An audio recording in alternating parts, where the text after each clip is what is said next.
Training. A crucial, but sometimes tedious part of the military. An experienced destroyer among her carrier training group, the Grey Ghost, followed orders, rounding the front of an enormous aircraft carrier. Unfortunately, one wrong turn would cause the deaths of 74 brave men.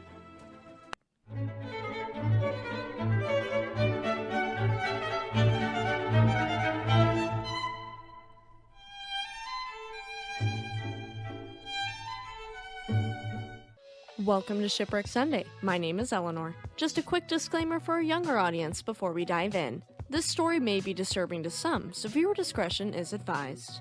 Okay everyone, let's get into it. Thank you to my cousin David for suggesting the ship and providing so much information on her. This is in honor of your father, Don Guthrie, who started out as a commissioned ensign and became a junior grade lieutenant. I thank him for his service and hope to honor him with this episode. Stay tuned to the end of this video for his story. I always love looking into warships, and this one is a special family connection, so let's get into it. USS Frank E. Evans, named after Brigadier General Frank Edgar Evans, who served as an infantryman in the Spanish-American War, as well as serviced for many years before and after World War I, was laid down in the midst of World War II on April 21, 1944. Her keel was laid at a shipyard that should sound familiar to our regulars, known for building many Great Lakes ships, Bethlehem Steel Company's shipyard, though it was their Staten Island, New York location. She was launched on October 3, 1944, sponsored by Mrs. Frank E. Evans, widow of the ship's namesake, and she'd be commissioned on February 3, 1945. Before we get much further into her story, let's look at her building and specs. USS Frank E. Evans was an Allen M. Sumner-class short-hulled destroyer that displaced 2,200 tons standard and 3,218 tons fully loaded. She was 376.5 feet long, had a beam of 41.1 feet wide, a mean draft of 14.2 feet, and a maximum draft of 15.7 feet. She had two smokestacks located amidships and was painted military gray, with her military designation DD-754 painted in white on her hull. As for propulsion, she was equipped with General Electric geared steam turbines capable of churning out 60,000 horsepower and turned 2 screws. With this setup, she could reach average service speeds of 36.5 knots. She was serviced by an average complement of 336 officers and enlisted. Next, let's look at her armament. She was armed with 6 5-inch or 38 caliber dual-purpose guns in 2 sets of 3, 12 40mm guns, 11 20mm guns, 10 21-inch torpedo tubes in 2 sets of 5, 6 depth charge projectors, and 2 depth charge tracks. She was armed to the teeth. And we're armed with loads of information. If you're enjoying this video, leave me a like, subscribe to the channel for more content, and let me know down in the comments section below. Okay, time to get into her career. Her shakedown cruise, which is sea trials, and her initial training took place around Cuba and Bermuda shortly after commissioning. She served very briefly in the Atlantic. On May 18, 1945, she arrived at Pearl Harbor, Hawaii for her final training, then crossing the Pacific to Eniwetok, Guam, Ulithi, and Okinawa on escort duty during the Okinawa campaign in the final year of World War II. She reached action waters on June 24, 1945, being assigned to radar picket and local escort duty, often firing on Japanese aircraft. After the close of hostilities in World War II on August 15, 1945, she patrolled the Yellow Sea and the Bohai Sea, embarked released Americans from prisoner of war camps near Dalian, Manchuria, and covered occupation landings at Jinzen, Korea, and in China. She continued to operate in East Asia until March 6, 1946, when she left Qingdao, China, and headed for San Francisco, California. She arrived and was immobilized on March 31, 1946, being decommissioned alongside many other ships that helped win victory in World War II on July 7, 1947, and was placed in reserve on December 14, 1949, as part of what was called the Mothball Fleet. The Korean War began on June 25, 1950. The clashes at the 38th parallel began, and thus would begin the next phase of USS Frank E. Evans' career. She was recommissioned on September 15, 1950 for service in the Korean War, and she and her sister ships returned to the fleet. After more than 3 years as a number on a plastic-covered hull, she'd finally returned to her former glory, and in San Diego Harbor, a new crew and new officers put the ship back out to sea. Like the ship, most of the crew was reserves. Over 95% of them were recalled back to duty when war broke out. They left San Diego, California on January 2, 1951 for Japan with the United States 7th Fleet. During the formative months of the US's naval blockade of Korea, the Evans left the relative safety of the many ships in Task Force 77 and started a cruise along the enemy coast that was to earn her the nickname of the Gray Ghost, a nickname she shares with the illustrious RMS Queen Mary when she served during World War II. She also earned the nickname the Lucky Evans during this time, as she steamed into enemy-held Wonsan Harbor along with a cruiser and 3 other destroyers to inaugurate a day and night siege and bombardment that was lifted only at the time of the Korean armistice.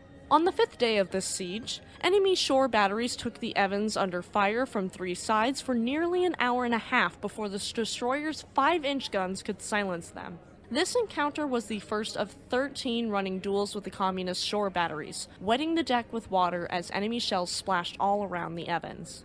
On June 18, 1951, during this siege, she was struck by 30 shrapnel hits, which caused minor wounds to 4 of her crew, and then she decimated the North Korean artillery battery that was shooting at her. Along with another U.S. destroyer and a Dutch destroyer, the Evans steamed into the Songjin-Chongjin area to open another continuous naval siege that limited enemy use of an important harbor and supply center. After a brief stay with Task Force 77, she'd rescue downed aviators, coordinated and controlled day and night bombing missions by United Nations aircraft, and bombarded targets here. For a month, she'd patrol the coastline sinking sampans and junks, directing carrier airstrikes, and attacking communist supply lines. She also led USS New Jersey and USS Toledo into Wonsan, as she was familiar with the harbor. She was to control the fire of the larger ships on the enemy installations, and some Navy higher-ups even passed on a well done down to her and her crew for this. Again in Wonsan, Evans learned of heavy damage to a destroyer and her companion vessel off Songjin. A few days later, she was engaged in a hot battle with shore batteries where she'd received 40 holes in her plating from the shrapnel.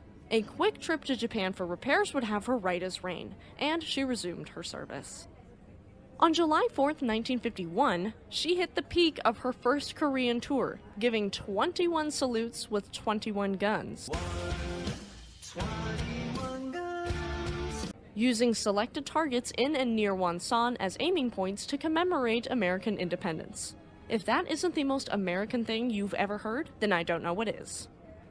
The crew, exhausted but proud of themselves, were ecstatic to return to San Diego to a waving, cheering crowd on September 4, 1951, having taken a round trip of 52,000 miles. She and her crew had earned a rest, the nickname The Fighter, a reputation for luck that was largely hard-won on excellence, and a new collection of battle ribbons to add to her World War II collection. During this period of respite, she would part ways with her skipper, Commander G.L. Christie, and gain a new master, Commander N.D. Salmon. Many members of her crew were cycled out and replaced with new men, as well as schools and training and repairs to the ship. On March 22, 1952, she left for Korea via Pearl Harbor, arriving in Task Force 77 in mid-April. By May of 1952, she was back to her old haunts, steaming along the eastern coast of Korea. She then spent a short period on the Formosa Patrol and a brief respite in Hong Kong. In June, she'd be back on the bomb line, proving herself to be the fighter. On August 30th, 1952, the Evans took the commander of the United Nations Shore Bombardment and Blockade Forces aboard, serving as the temporary flagship for Commander of Task Force 95 for 2 days during a quick trip to Korea and the return to Japan. She then steamed back to the enemy coastline, and just as before, she became an avenging force to be reckoned with, being sighted in rapid succession from the front lines to the Manchurian border. During the next 26 days, she conducted offshore patrols around Korea and Taiwan, as well as continuous bombardment of enemy strongpoints at Hongmen, Toncheon, Songjin, Yongdong, Chongjin, Wonsan, Kojo, and the front lines themselves as her guns poked holes in the hulls all over Korea.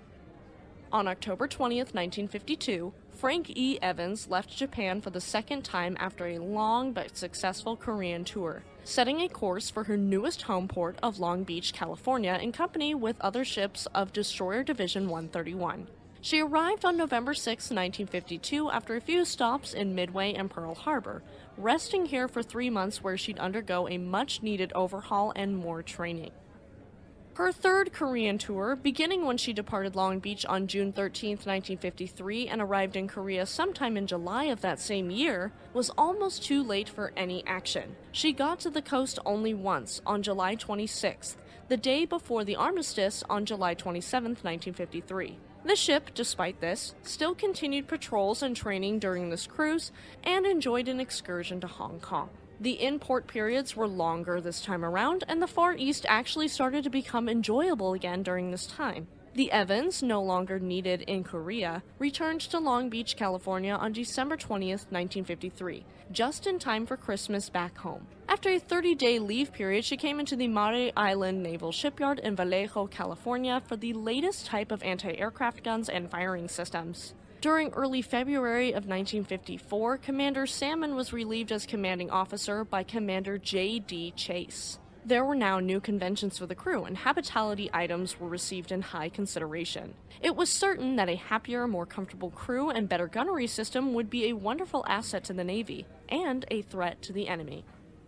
That is the end of her Korean War career, and during her 3 tours in Korea, the Lucky Evans steamed 130,000 miles or more than 5 times around the world, stayed at sea for 56 consecutive days off Korea, refueling and replenishing at sea, inaugurated the blockade of Wonsan and Songjin, fired 20,000 rounds of 5-inch ammunition, or about 1,000 tons, won 6 of 10 combat stars awarded for Korean service to be worn on the Korean Service Medal, and then went on to complete $1,300,000 worth of overhaul.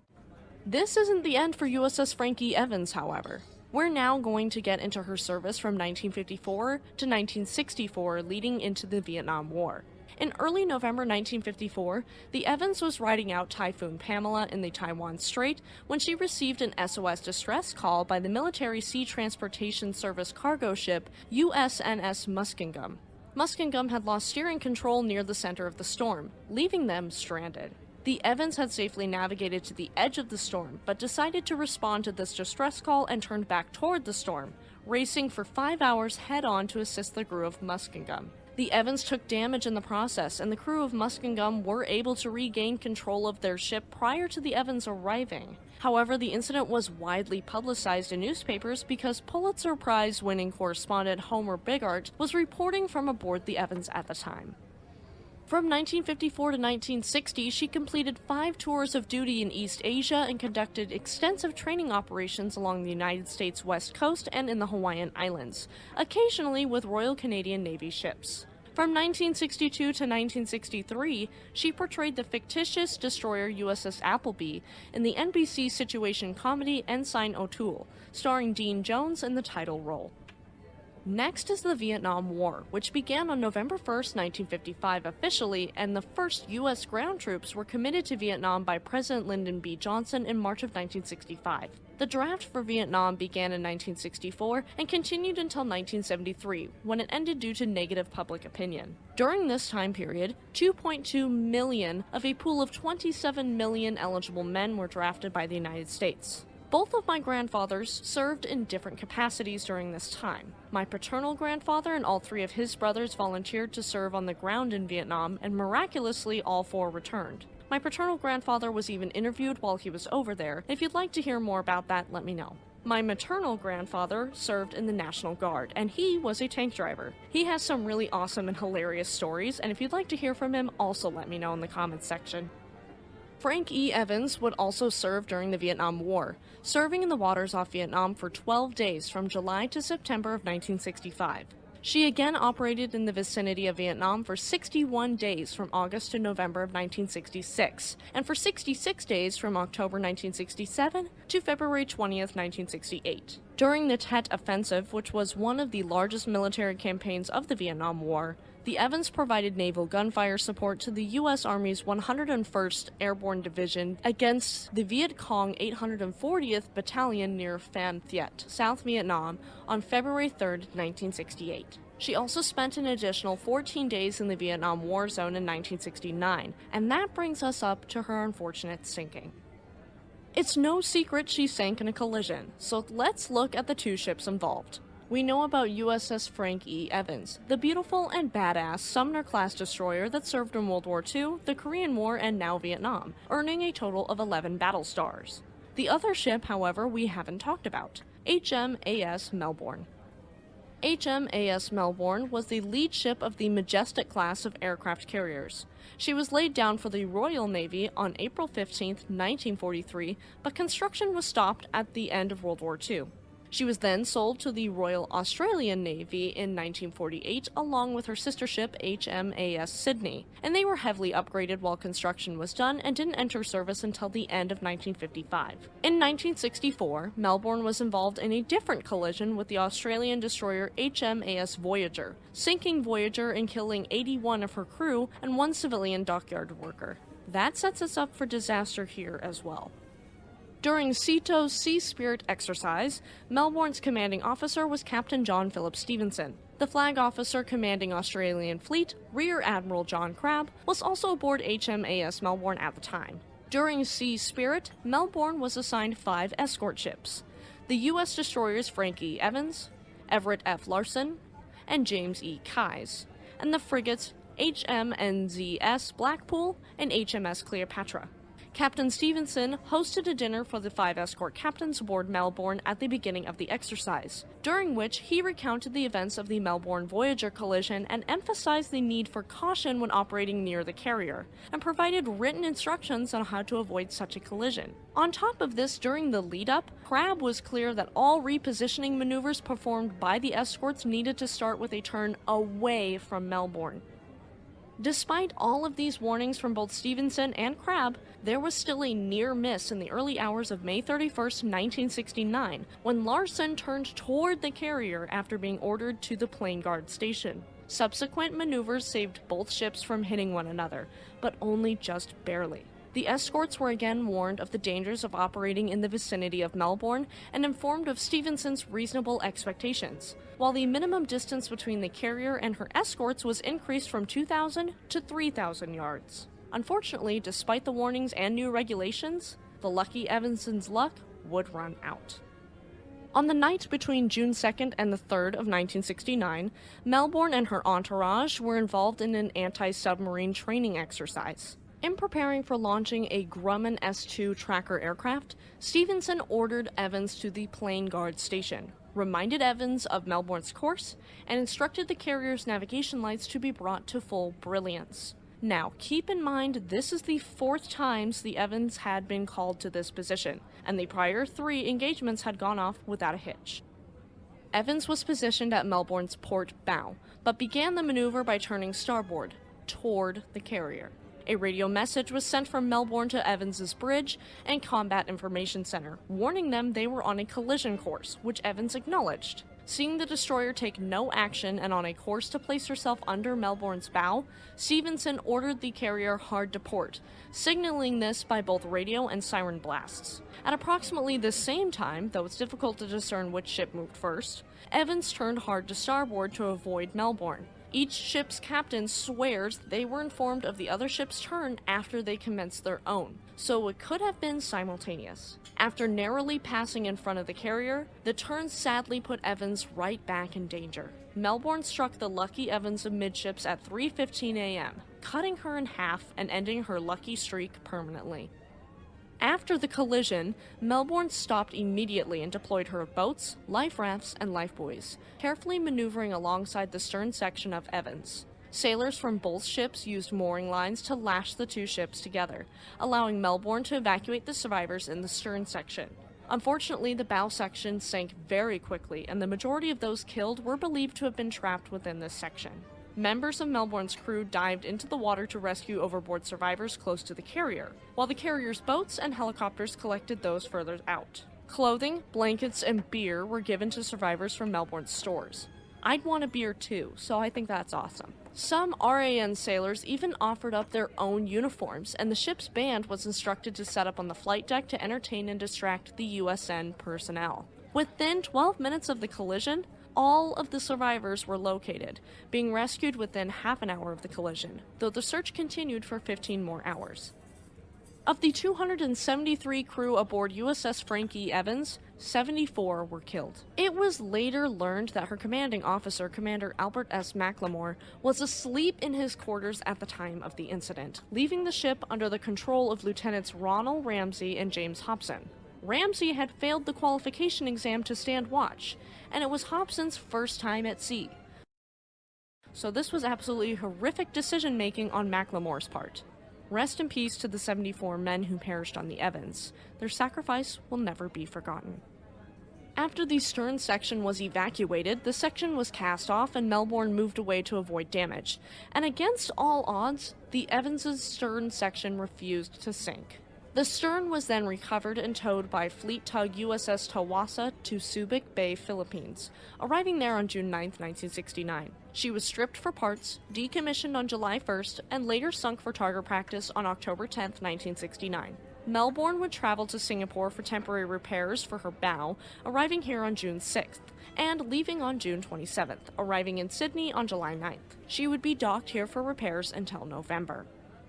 To sum up the RAN-USN Board of Inquiry nicely, despite admissions by members of the U.S. Navy, initially the incident was entirely at the fault of Evans, with significant attempts made to reduce her culpability and place fault on Melbourne. At the end of it all, the unanimous decision was that Evans was partially at fault, and Melbourne had contributed by not taking evasive action sooner, despite the fact that this would have been a direct contravention of international sea regulations, which stated that in the lead-up to a collision, the larger ship was required to maintain course and speed. This report was inconsistent in several areas, and several facts were also edited out of the transcripts of the inquiry, so it's difficult to discern true fault here. I personally believe that it lies at least 95% if not 100% on the Evans. The details here were sketchy, but our YouTube members and patrons are always reliable. This episode couldn't be possible without our amazing YouTube members and patrons. Thank you all so much. If you'd like to have some awesome perks like episodes a full day in advance, join our YouTube memberships today. Okay, my friends, let's look at the story of Lieutenant Don Guthrie. Now we get into Don Guthrie's story. Mr. Don Guthrie entered officer candidate school and active service on July 16, 1951. In November of 1951, he was stationed aboard USS Frank E. Evans as a commissioned ensign, and on January 13, 1953, he was promoted to lieutenant junior grade. He served as a gunnery officer aboard USS Frank E. Evans, serving on board Evans with Task Forces 77 and 94 along the Korean coast escorting battleship Iowa and several cruisers, screening, and serving as plane guard for Task Force 77 carriers, gun strikes, and bombardment along the Korean east coast. During his service, he received the China Service Medal Extended, the United Nations Service Medal, and the Korean Service Medal with 2 battle stars. He was then released in the autumn of 1953 to attend business school at Harvard University. Thank you so much to my cousin David for the added information on Frank E. Evans and for allowing me to tell your father's story. I thank him for his service. There is also a memorial located in Bremerton, Washington, honoring those who served aboard USS Frank E. Evans, and if you'd like to see it, it stands near USS Turner Joy on the shore of the Puget Sound in Bremerton, Washington. It is one of the 13 stones placed across the country for these brave men, though sadly, none of the 74 men lost on Frank E. Evans are on the Vietnam Veterans Memorial Wall. I will leave the website you can visit to learn more about the 13 commemorative stones and the USS Frank E. Evans Association in the description for those interested. Frank E. Evans had an incredible career that unfortunately ended in disaster. Many brave men served aboard her, including Lieutenant Don Guthrie, and many would perish in her partial sinking. Rest in peace to the victims. I thank them for their service and hope for further recognition for them in the future. If you liked that story and wanted to hear something similar, check out our World War II Warships playlist in the cards. Next week, we get into the story of USS Maine, a US Navy ship that exploded in 1898, surrounded by controversy, sparking the phrase, "Remember the Maine, to hell with Spain." Thank you for tuning into Shipwreck Sunday, have a great week, and we'll see you next time.